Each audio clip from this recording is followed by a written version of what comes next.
Hello everyone, I'm James Rosen. And hi, I'm Dave Campbell. And this is the Practicus Digital Transformation Podcast.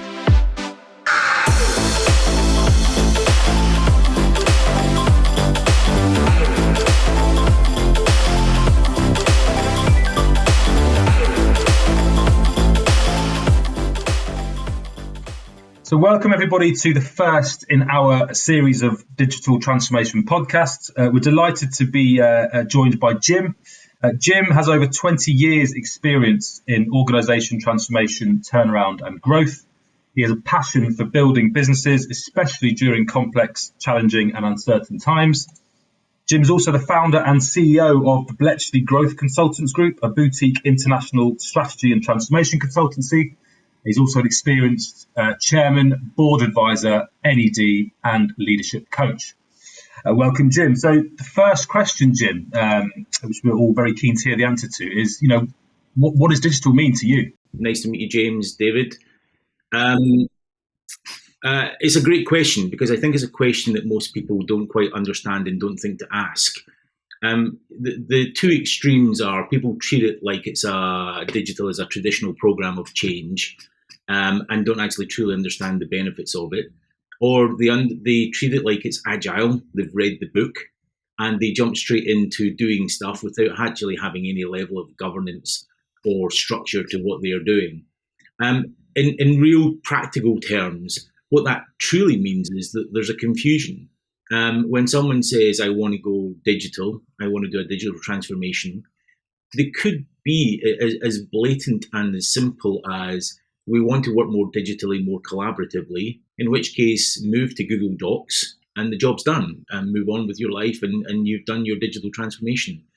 Or I've seen the other extreme where we want to engage our customers more digitally, in which case what they actually are doing is a website refresh, and that has its own challenges.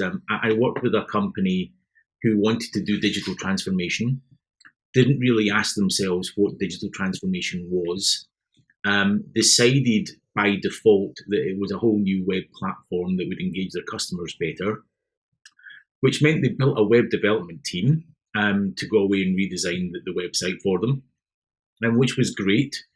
But ultimately, the transformation program failed because they hadn't actually understood what they were trying to achieve. So for me, the digital transformation, to have its biggest impact, you need to look at the business's culture, you need to look at its customer service, you need to look at its value proposition, you need to be much more customer-centric, you need to be data-driven. Agile is a very much overused word at the moment, but used in its right context is great. Lean, another methodology. So for me, transformation is a big word, and it means, at least in my mind, organizations have to be much wider in their thought process and their ambition of what a digital transformation program is.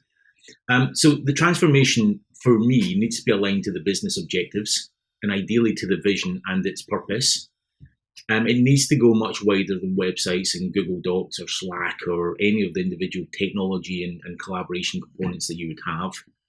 And you need to be looking at that wider impact to your company and what the company is trying to achieve, so that actually you're creating a digital company as opposed to a traditional company that does a little bit of digital alongside. So it's interpretation. How do you make sure that everyone's aligned then with their interpretation of digital? Yeah, again, another thing that most organizations miss. One, I think the understanding needs to be at board level, as well as the grassroots level within an organization. The board need to be very clear on what it is they're doing, how they get there. And possibly the analogy of that is, you've all heard the analogy of you're trying to change the tire on the wheel on a car while the car's moving.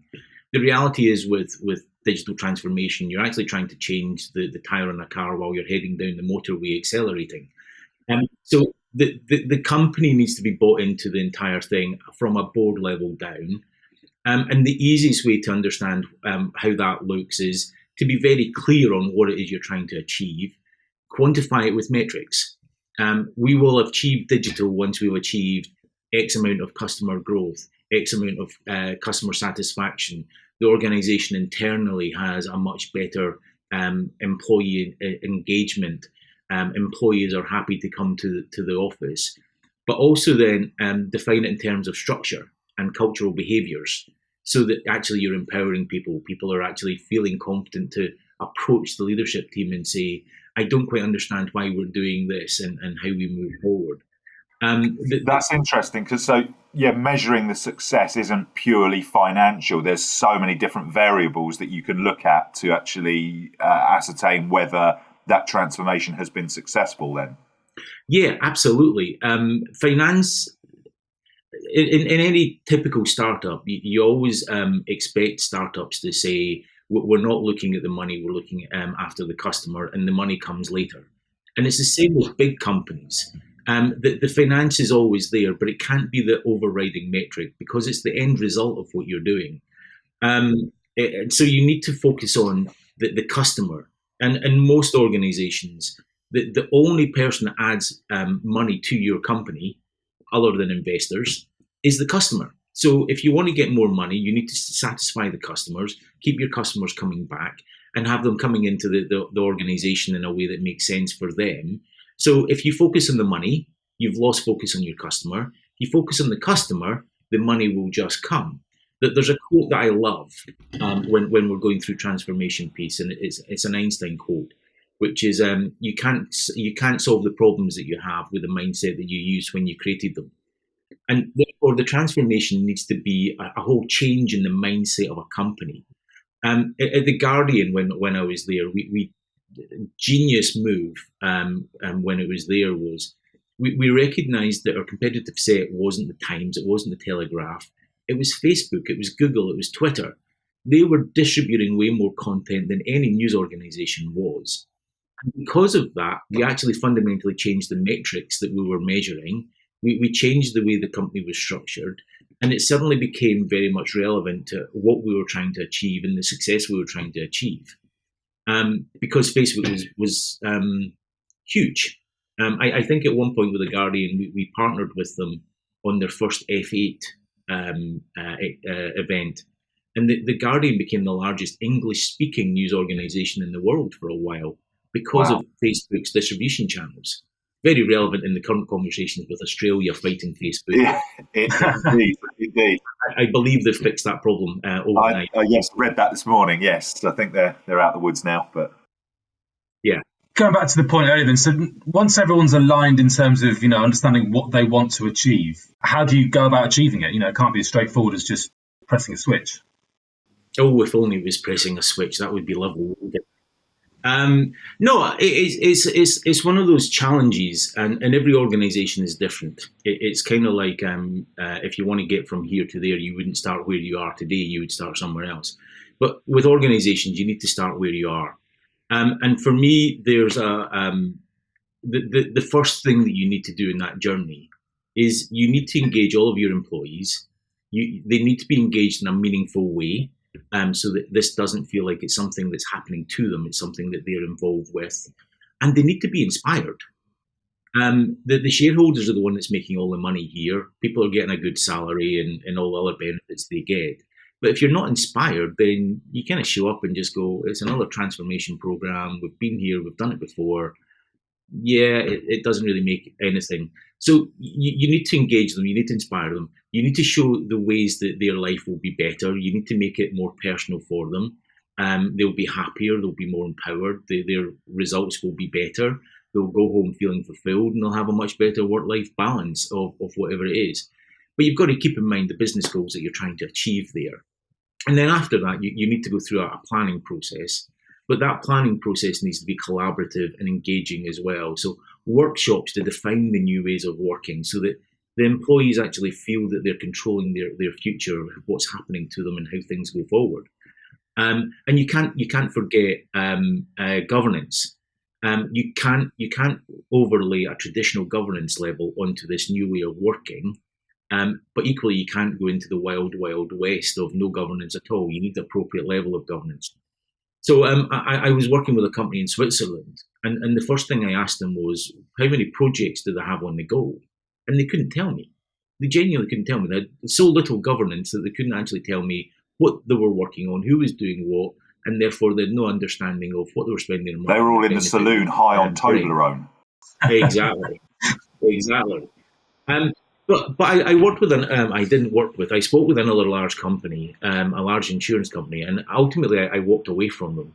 I spent a bunch of time, a few hours going through with them this new way of working, how you empower, how you work collaboratively, how you change the organisation and the structure. And having spent that time to go through it with them, they then came back to me and said, but we really need a Gantt chart with timescales and milestones on it. And it's like, you've kind of missed the whole point here. The point is to engage your employees to do a transformation. And some of your employees will get it within an hour. Others will take 3 or 4 weeks or 5 or 6 months. Some just will never get it. I worked with a retailer, and there was half a dozen people just didn't get what we were trying to do. And then 2 years later, I met one of the guys in a conference. And he went, Jim, how are you doing? I finally got it. Did this and the excitement and passion. Yeah. And I assume it didn't take him 2 years to get it, but it was 2 years that we had an epiphany at the conference between it. Exactly, yeah, but it's that you can't apply the traditional logic to what you're doing. In this new world of digital transformation, for me, it's more about focusing on the customers. It's about prioritizing what you're doing as opposed to we need to do something in 2 weeks. Because if you put that level of timeline on it, then you're going to get something in 2 weeks, but it might not achieve the outcome that you want.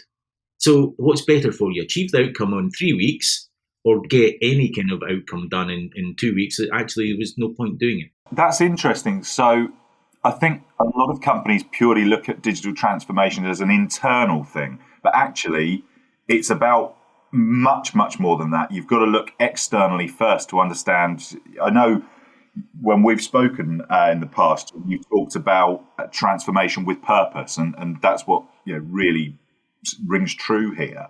So you've got to assess what it is your customers want and then react accordingly to do that transformation internally. Is that right? Yeah, that's perfect. That is exactly what it is, at least for me. And that's why changing over from your existing systems to Google Docs to be more collaborative isn't the answer. Your customers don't understand that you use Google Docs or Microsoft or anything else. Your customers want you to engage with them in a whole new way that is easy for them, works for them, and therefore you need to align your organization from the board down into that. What does the customer need from us? What can we credibly supply to them that fills that need, that makes it easy for them? And then you structure your organization around that structure. So having a sales and marketing team or a brand marketing team or a performance marketing team is great, but that's just the first contact a customer has with your product. If suddenly you go from that into an entirely different organization, which is the order fulfillment, and then you go into customer service, and they're not joined up to make that customer journey the best customer journey it can be, then you're mismatching your objectives. And it's very common in organizations that your marketing team will be driven by one set of metrics, your order fulfillment will be a separate set of metrics, your customer service will be a separate set of metrics, and none of them actually connect with each other. And so you've got this mismatch in your whole organization structure, which is why structure is so important to the transformation as well. Interesting. And in your experience over the last year with the pandemic, has that siloed approach been more prevalent, or do you think it's no different from the silos that you mentioned within organizations where marketing do marketing and sales do their own thing? Have you experienced a change, a shift? I don't think I've experienced a change in the silos. I think they are still pretty much the same way they are. I think what has changed is that people are now becoming much more nervous about their roles, their jobs. You're seeing people have gone on furlough, and I know a couple of organizations whereby they've furloughed a significant number of their staff, and actually they're still performing. And it's going, well, hang on, what were those staff doing before then? It does seem as though, in order to get truly integrated change across the whole organisation, what it sounds as though you're saying is that actually empowerment is quite it sounds very simple, but it's actually, once everyone's bought into what they're trying to deliver, then the whole end-to-end transformation could become a lot more simplified? Yeah, absolutely. Empowerment is a word I love. Empowering employees, I think, is fantastic. It helps the employees to be driven, to feel satisfied, to want to come to work in the morning, to want to make things better, to help with the customer experience. And so empowering your teams and your individuals is a huge, huge thing. But it's not all about the empowerment. There's no point having teams and individuals who are empowered but then the rest of the organization isn't accommodating of that. So the empowerment part, you need to allow them to fail, which is very difficult for most organizations.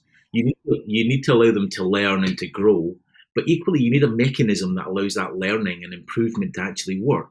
If you're just failing and you're saying these are the reasons we failed, but they don't have the empowerment to actually go away and change the process, improve the process, and improve what they're working, actually it just becomes failure because you're not learning anything, you're not implementing the learnings that you've got. So companies need frameworks whereby that learning and that empowerment actually allows people to make genuine changes to the systems and the processes so that the learnings and from the failure, they can then re-implement those further into the system. But equally, if you've got one department who's working in this way and another department that's not, what you then get is a mismatch of the actual operating model across the business. So one department just sees these agile guys, these digital guys, constantly failing, not delivering. They're just causing me problems, and it creates that negativity and that frustration. So you need the organization as a whole to be aligned. Otherwise, what you just have is a bunch of mavericks who are seen to be the special guys. They're failing constantly, they're not delivering anything, and actually just making my life harder.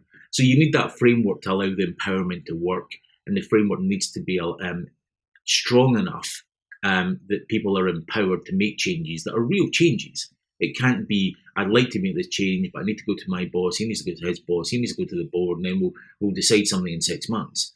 It needs to be much more fluid than that to allow the empowerment to actually take place and to genuinely empower people to move forward. So that's a huge cultural shift then for most organisations.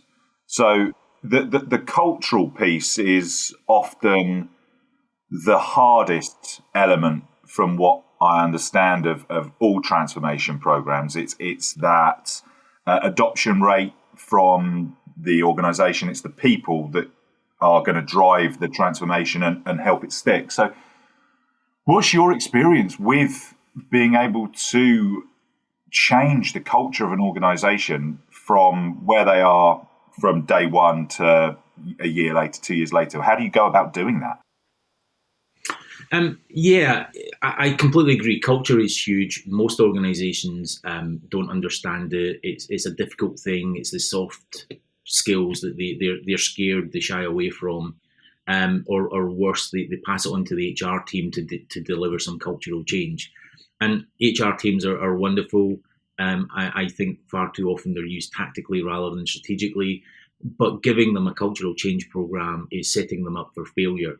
So for me, cultural change, I've done agile transformation, digital transformation, lean you name it. I've done all of that stuff. But the key to success for all of that is culture. And it's as simple as you can either decide the culture of your company and then you can go about creating it, or you can allow the culture of your company to create your success. And very often it doesn't. Very often, if you don't manage your culture, if you don't design the culture that you want, then your business is less successful than it should be. So you need to be proactive in creating your culture and understanding it. It was the old editor of the Harvard Business Review who said culture eats strategy for breakfast. I think 2 or 3 other people have taken credit for it as well. But wasn't that you, James? It may well have been. But it's very true. If you've got the right culture, the team will overcome a bad strategy. If you've got a good strategy and a bad culture, the team's not empowered to get over the bad culture they have. They're just working to the strategy that they've got, and it just is never as successful as it should be or it could be. So culture is key for everything. But getting more practical about the cultural change. Culture actually for me is incredibly simplistic when you break it down. Culture is your values, what you've designed, what you want your company to be, and then the behaviours that you live by. So culture equals values plus behaviours. And it's incredibly simplistic. The challenge for most leaders in that is that the very tenacity that made them successful then becomes the behaviours that will actually stop them growing and actually changing and becoming much more digital, much more empowering, and getting the culture that they need to scale and grow their business. I was working with a company in Switzerland a few years ago, and I was speaking to the guys there, and as I do, I still speak to the vast majority of my old clients. But one of them was saying that the company has evolved significantly from when I left it. And that for me is great because they understood what they were trying to do. They understood the reason they were trying to achieve it. And they found better ways of doing it. But equally, the culture and the environment, their customer culture of what the customer is expecting has changed as well. So they needed to evolve to make this work. And it's fantastic. It was great for me that you actually said they'd come across a problem and went to one of the documents I prepared for them 5 years ago. And the answer was there. And it's like, yeah. So the basics are still there and the basics are still relevant to anything that you do. But driving that culture, creating the values that you want in your business, living those behaviours.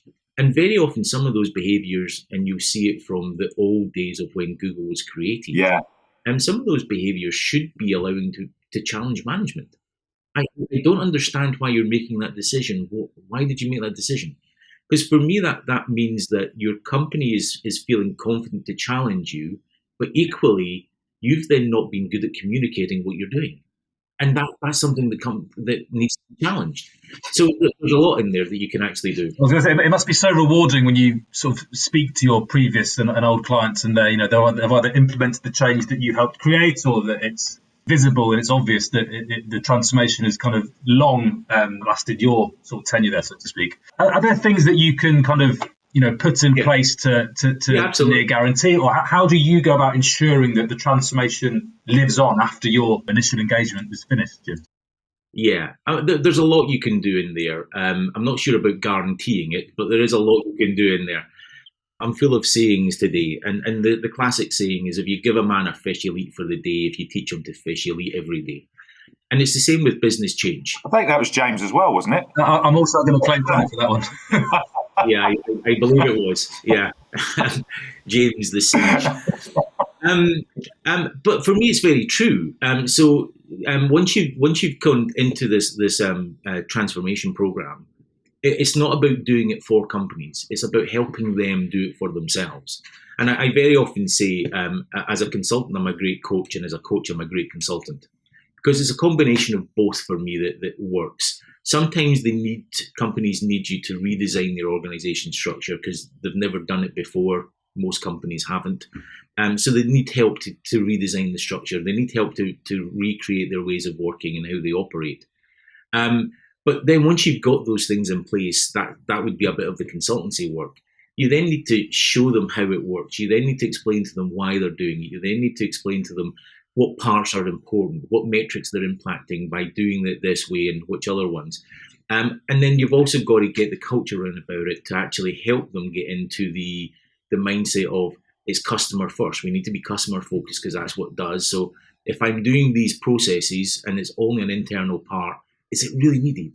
Do I really need to tell these other 3 people about this part of the process? Or can I just go away, feel empowered, deliver to the customer what it wants, what the customer wants, and then come back into the organization and let everyone know what's happened? But there's lots of ways of making that happen. But the best part for me is when you actually start empowering people, giving them the tools, giving them a framework, showing them the reason why they're doing something rather than just saying, do it this way, do it that way. But then we come all the way back round to the start of the conversation, which is all about empowering, being very clear of your business objectives and having the metrics in place that allow you to test whether you're making progress or not. Out of curiosity then, technology clearly plays a huge part now for most organisations. How important is that decision on the technology that you choose as an organisation? It kind of depends. I have a very simple philosophy over technology, and I used to work extensively in technology, so this isn't me dismissing technology and the importance of it. But for me, technology should enable your business. And when you think about technology as an enabler for your business, what you're really saying is your business has two fundamentally different parts to it. One is the customer part, and the other part is your internal processes part. The internal processes part, technology is just technology. You want it as cheap as you possibly can. You want it to meet the requirements that you have, the service levels that you need, because the customer won't see it, and it just keeps your operation going. So it needs to be efficient. It needs to do everything you need it to do. But when you get into the customer part, what's much more product development, customer facing, that needs to be a revenue generating part. And for me, if it's going to be revenue generating, what you actually need is you need to be able to differentiate your company from your competitors. So the simplicity is, if it touches a customer and it's a way of differentiating you from your competitors, you build it yourself and it's key. If it's a cost center, if it's having PCs on desks, printers in offices, not that we'll be doing that much more anyway, your broadband connection between two offices, two retail stores, those are just functions that are expected within your business. So you want the service level you can for as cheap as you possibly can, but it's not a differentiator in any way.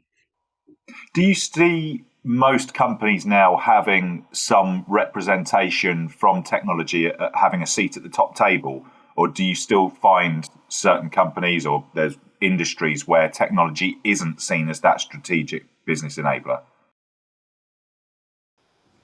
It very much depends on the maturity of the organisation.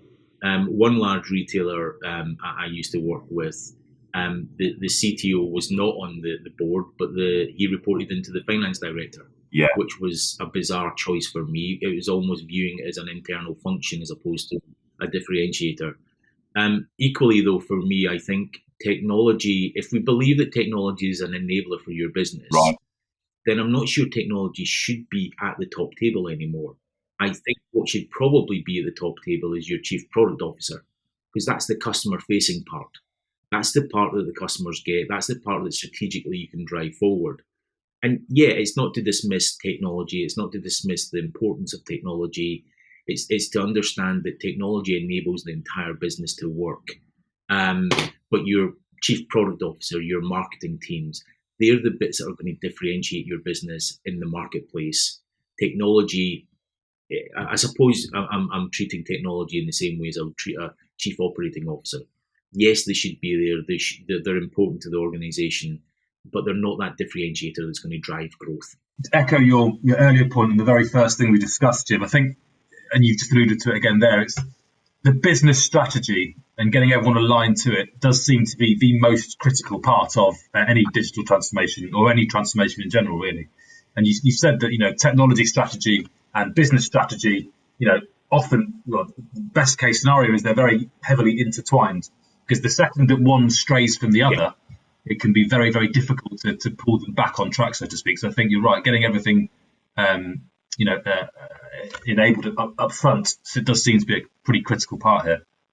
Completely. With that in mind then, just building on that, James, so who's the best person to drive a transformation then within an organisation? If they're going through a digital transformation, do you see a common job title bit owning that transformation?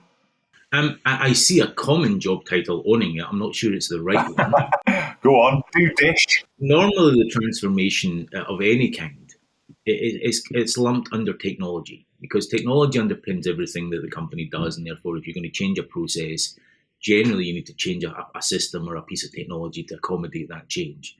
So you have generally the CTO, the CIO, the technology people are the people leading the transformation.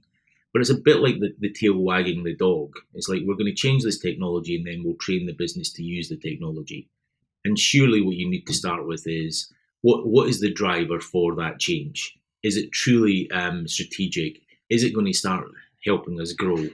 And because you're starting from a systems point of view as opposed to a strategic and customer point of view, very often what you look at is internal efficiencies, as opposed to bringing in a 10x mindset that says, if we throw away everything we have to do, what would we design today to accommodate what our customers need? And very often that's not where you start. That's not what you have today. But because people are restricted, because people don't feel empowered, there's a really bad saying. I heard this from one of the guys in Bacardi when I was there, and I love it. But I have a dog. I'm a dog lover, but it's called shooting the puppy, and it's essentially doing the unthinkable. And if you were to throw away all of your IT systems today, what would you start? What would you create? And no one feels empowered to do this. Very often, not even the CIO or the CTO feels empowered to do that, because they know, fine, the board is never going to sanction it. They're never going to get the funding to do it. But as a thought experiment to run through which parts of our system are still valid today and which parts do we need to start working on, it's an incredibly powerful mechanism to actually go, are we truly servicing our customers the way our customers want to be serviced? Or are we servicing the customers based on our existing technology and what we're capable of doing? And they're two very different outcomes. If you think of the most successful companies, they're constantly evolving, aren't they? They're always looking at what else they could be doing for their customer base. Yeah, and that was the point I was making about organisations and embedding in the organisation the change process. The change should not be, right, we've done it, you brush your hands off, that's us done, we'll come back in 3 or 4 years and we'll do another change programme.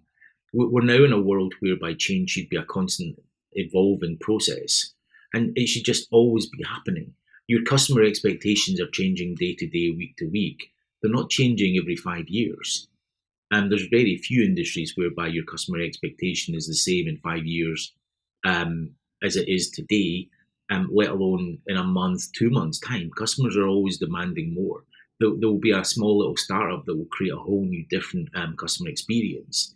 And you as a legacy player in that space, you need to keep up. Otherwise, actually, why is your customers coming back? It's a really good point. Just to sum up here, with the world of transformation, you touched on it earlier that there's perhaps sometimes the wrong person is asked to drive the program forward. And I have an element of sympathy for people that get lumped with, right, you're owning that, because you think, well, hold on, you must have a day job. You're not sitting there twiddling your thumbs, and then suddenly, oh, just do that as well, would you? In your experience, is it more beneficial to have someone external to come in and support a digital transformation, or can it be done purely internally, or is it best to have a mix of the two? What's your thoughts on that?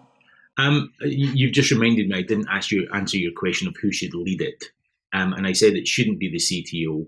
I actually think that the CEO should take responsibility, because it's a fundamental change to the business. It can be changing the operating model. It can be changing the business model, the revenue model. So I think it needs to be led from the CEO right down. Absolutely.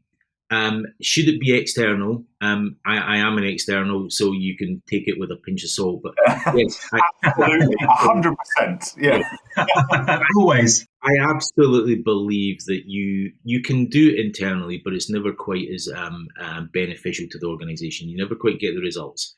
Okay, is that because you will get a more objective view from an external resource where they're not mired in the politics? Exactly. So if we go back to the quote, you can't use the same thinking that you created a problem to solve the problem. Very often people internally work within the constraints that they've always experienced internally.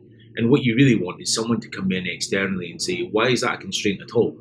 Why do you have to do it that way? Who said that that's a constraint? So you want someone to come in and challenge those constraints, challenge those ways of working, bring in new ideas, bring in an idea from a tech company into a retail company, from a retail company into a media company, and cross-fertilize those ideas and those innovations. And it's very rare that you get that within one organization. But equally, you've then also got the whole, if we do that, it will cost us X. When the reality is, if you're bringing in a fresh mindset from a startup environment into a big corporate, then actually costing X is actually costing a tenth of X. Let's just get it out there. Let's do it quickly. When I worked with Marks and Spencer's, I worked with, I think it was 6 of those guys over 8 weeks. And we just broke all the governance rules in the organisation. We were a little skunks works team on the side, and we just achieved stuff. And suddenly the whole organisation went, wow, you can do that kind of stuff. And it made them reassess some of their thought process, some of how they operated. Do we need to operate in the same way as we have? By showing them that you could do it differently and you could have success differently. I think that's one of the benefits of not just using externals, but actually you being an external is you do bring with you, a hell of a lot of, hindsight from and lessons learned from previous engagements where it's gone really well, or we tried this here, it didn't quite go to plan, so let's definitely not do that here, that kind of stuff. I think it's very difficult to only use internals, is what I'm hearing, because you're only going to get what you've kind of always got before, so to speak, in terms of experience. Exactly. It's the mindset of, and I'm not dissing anyone who's an internal. I'm not dissing anyone who does business as usual as their day job. I think there's a mindset that comes with that, and it suits a lot of people, and the comfort and knowing of that consistency of what they're trying to achieve. It is wonderful. For me, it's just not how I'm wired. I much prefer the complexity, the challenge of actually taking something that is good and making it better, taking something that's broken and making it good. And that's a different mindset. And that mindset generally gets squashed if you're internal, if you're in an organization for too long. So you need that flexibility to actually work with multiple organizations. I'm lucky I've worked with companies that are 10 billion to companies that are 1 million. I've worked across a number of sectors. So I bring with me all of that knowledge that goes, if you want to be data, then actually there was a little company that was turning over 1 million that was fantastic for data. The revenue model, and they had other challenges, but the data part of it was fantastic. Let's implement that thinking into a big corporate. And then suddenly you've got that innovation coming in. Oh, we'd never thought to do that because we've got all of this data. How can we do it this way? And that for me is a change agent, which I'm not overly happy with the term, but it's a change agent coming in and resetting the mindset. And then the mindset goes with the culture, and the culture goes with empowerment. And you get into this big complexity of, if you're going to do this and make it really valuable to the organization and see the true realization of the transformation, then all of these bits intertwine. And you've got to get them all intertwining at the right point, at the right stage, with the company coming with you, with all the employees coming with you, or most of the employees coming with you, to actually drive that level of change and make it successful. So yeah, it's the perfect blend. You want some, of course, it's driven internally, and it's gonna the legacy is gonna be that the organisation feels empowered, the culture has changed, the people change with you, but having some external support that has a completely objective mind. I think independent is a good word here as well. Yeah, keeps you honest to what you're actually trying to achieve. And I would imagine it allows you to go back to the basics of what are we trying to achieve here, being clear on the objectives, as you started out saying. Exactly. Be clear on the objectives, be clear on the vision you have for your company and the purpose that you have for your company. Make sure that's aligned to your customer, and then everything flows from that. Thanks so much for coming on to the show with us, Jim. Thanks, guys. Pleasure. I think that's been really, really insightful, and I hope we've been able to give some lessons there. And please do get in touch with us if you have any questions, either for us or for Jim.